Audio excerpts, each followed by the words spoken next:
Hello મિત્રો, ઘણી વખત આપણે તો ઢોકળા ખાધા છે, ઢોકળા બનાવ્યા છે, પણ એક નવી રીતે આજે આપણે ઢોકળા બનાવીશું. એ પણ આપણે કોઈ પણ દાળ ચોખા કે કોઈ પણ લોટ કે ઉપયોગ વગર એ પણ આજે આપણે બનાવીશું મમરામાંથી. મમરા તો હરેકના ઘરમાં રહેતા જ હોય છે, અને મમરા ના હોય એવું તો કોઈ બને જ નહીં. એટલે આપણે મમરાનો ઘણી બધી એવી રેસીપી બને, પણ આજે આપણે બનાવીશું મમરામાંથી નવી રીતે ઢોકળા. તો આ ઢોકળા સફેદ એકદમ વ્હાઈટ ઢોકળા કેવી રીતે બનાવવા, તો ચાલો એના માટે શું છે કે અહીંયા આપણે જે એક કોઈ પણ વાટકીનું તમારે માપ કરી લેવાનું છે. તો અહીંયા આપણે બંને વાટકીનું આપણે માપ કરી લીધું છે. એટલે કે મેં 2 વાટકી ભરીને, કોઈ પણ તમે વાટકી કપ તમે એ ભરીને મમરા લઈ શકો છો. તો મેં 2 વાટકી બાઉલ એટલે મમરા લઈ લીધા છે, અને એને આપણે એક મોટા વાસણમાં લેવાના છે. આમ મમરા તમને ક્વોન્ટિટીમાં વધારે લાગશે, પણ જ્યારે તમે આમ બનાવશો, પાવડર કરો કે કંઈ પણ કરો તો બહુ જ ઓછું થઈ જતું હોય. તો 2 વાટકીનું એ અડધી વાટકી આપણે મમરાનો ચૂરો એવો થતો હોય છે. તો અહીંયા આપણે આ માપથી આપણે મમરાને સારી રીતે પાણી નાખીને એને વોશ કરી લીધા છે, અને પછી સારું એવું પાણી નાખીને આપણે એને પલાળી દેવાના છે. એટલે થોડીવાર માટે આપણે ત્યાં સુધી આપણે ચટણી બનાવી લઈએ. તો અહીંયા મેં ચટણીનો સામાન લીધો છે. તો ત્યારબાદ આપણે એક મોટું વાસણ લઈશું, એક મોટો ચમચો તેલ લઈશું. તેલ ગરમ થાય એટલે એની અંદર આપણે આખું જીરું ઉમેરીશું, અને ફરી પાછું આપણે હિંગ લઈ લઈશું. અને ત્યારબાદ આપણે સૂકા લાલ મરચાં અહીંયા લીધા છે, એ મેં 5 જેટલા લીધા છે. 4-5 કળી લસણની લીધી છે, અને 1 નંગ મોટી ડુંગળી લીધી છે, અને 2 ચમચી જેટલી ચણાની દાળ લીધી છે, 2 ચમચી જેટલા આપણે શિંગદાણા લીધા છે. તો સારી રીતે એને આપણે આ રીતે આપણે સાંતળી લેવાનું છે. ત્યારબાદ આપણે અહીંયા મેં 1 મોટું નંગ ટામેટું લીધું છે. ત્યારબાદ થોડા એવા ધાણા લીધા છે. હવે અને મીઠું સ્વાદ અનુસાર લીધું છે. ત્યારબાદ આપણે એને સારી રીતે સાંતળી લેવાનું છે. તો બધું સરસ રીતે આપણું સંતળાઈ ગયું છે. તો ત્યારબાદ આપણે હવે એની અંદર આ રીતે એને ચલાવતા રહેવાનું છે. અને જો તમે લીલું કોપરું કે સૂકું કોપરું હોય તો તમે લઈ શકો છો, પણ મેં આની અંદર આપણે કોપરું, મેં મોટું કોપરું આપણે લીલું કોપરું લીધું છે. તમારે પાવડર હોય તો પાવડર. ત્યારબાદ હવે ચટણીને આપણે ઠંડી થવા મૂકીશું, અને મમરાને આપણે જોઈ લઈશું.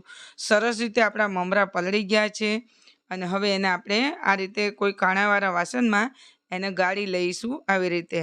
તો એની અંદર આપણે ઉમેરી દઈશું એટલે બધું પાણી નીચે એનું નીકળી જશે, અને બિલકુલ પાણી અંદર ના રહે એ રીતે આપણે એને લઈ લેવાના છે.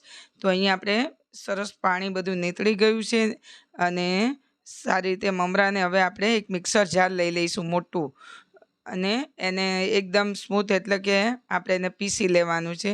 અને એની અંદર આપણે ઉમેરીશું 1 બાઉલ ભરીને, આપણે નાનો વાટકી ભરીને લઈ લઈશું. આપણે સૂજી લઈ લેવાની છે. તમારે સૂજી કોઈ પણ ઝીણી મોટી લઈ લેવાની છે. તો સરસ રીતે આપણે મિક્સર જારની અંદર 1 ચમચો આપણે દહીં પણ લઈ લઈશું, અને હવે આપણે બધું પીસીને એને અંદર આપણે કાઢી લીધું છે. તો આ રીતે આપણે બધું સરસ એવું પીસાઈ ગયું છે. અને હવે આપણે આને લઈ લઈશું મોટા વાસણમાં.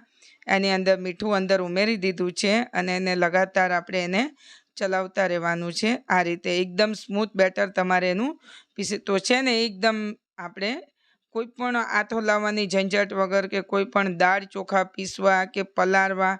તો હવે આપણે આને પાણીમાં આપણે સ્ટીમ કુકર પાણી ગરમ કરવા મૂકી દઈશું, અને આને આપણે આજે બનાવીશું સફેદ ઢોકળા. તો તમારે ઇડલી બનાવવી હોય તો તમે ઇડલી પણ બનાવી શકો છો. તો અહીંયા મેં લીધા છે કુકિંગ સોડા લીધા છે.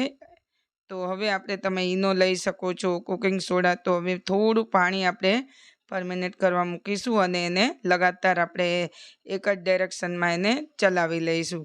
અને પછી લઈ લઈશું આપણે જેમાં તમારે ઢોકળા બનાવવા હોય એ ઢોકળા થાળી લઈ લેવાની, અને આવી રીતે એને ફેંટી લેવાનું છે. તો હવે આપણે એક થાળી લઈ લઈશું, અને આ રીતે એનું બેટર આપણે તૈયાર કરી લીધું છે.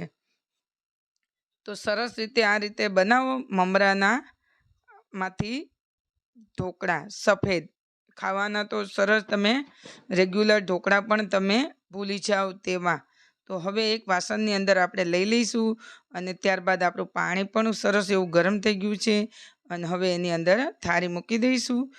અને ત્યારબાદ આપણે ઉપર પાઉંભાજીનો મસાલાનો છંટકાવ કરીશ. તમારે લાલ મરચાંનો છંટકાવ કરવો હોય તો પણ કરી શકો છો. હવે આપણે ઉપર લીલા ધાણા ગાર્નિશિંગ કરી દઈશું.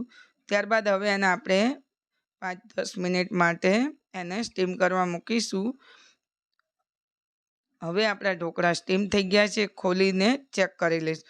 ત્યારબાદ આપણે હવે ઢોકળા આપણા સ્ટીમ થાય છે ત્યાં સુધી આપણે ચટણી છે એનો વઘાર કરી લઈશું. તેલ ગરમ મૂક્યું છે, રાઈ નાખી છે અને હિંગ નાખીને હવે આપણે આ ચટણી પર આપણે છંટકાવ કરી દઈશું. એટલે સરસ વઘાર આપણો ચટણીનો થઈ ગયો. તો તૈયાર છે આપણી આજે મમરામાંથી સફેદ ઢોકળા અને સાઉથ ઇન્ડિયન સ્ટાઇલ આપણી ચટણી. તો ચટણીને આપણે બાજુ પર લઈ લઈશું અને હવે આપણે ઢોકળા થાળી ઉતારી લીધી છે અને ઉપર આપણે આ રીતે તેલ લગાવી દઈશું અને આપણે એના મનપસંદ આપણે એના પીસીસ કરી લઈશું. અને હવે એક થાળીની અંદર આપણે સર્વ કરવા માટે બંને ચટણી લઈ લીધી છે, એટલે કે ટોમેટો કેચઅપ લીધો છે અને સાઉથ ઇન્ડિયન સ્ટાઇલ આપણે જે ચટણી તૈયાર કરી છે એને લઈ લીધું છે. તો તમને મારી રેસિપી ગમતી હોય અને હજુ સુધી તમે મારી ચેનલને લાઈક અને શેર સબસ્ક્રાઈબ નથી કર્યા તો ગીતાની રસોઈને કરી લેજો, તાકી તું શું છે કે નવી રેસિપી લઈને આવે ત્યાં સુધી મિત્રો જોતા રહ્યો, એન્જોય કરો. તો તૈયાર છે આપણા મમરામાંથી તૈયાર કરેલા સફેદ ઢોકળા. આઈ હોપ કે તમને આ રેસિપી ખૂબ પસંદ આવી હશે તો મને એક લાઈક અને કોમેન્ટ કરી દેજો. ફરી મળીશું આપણે નવી રેસિપી લઈને આવીએ ત્યાં સુધી જય હિન્દ, જય ભારત.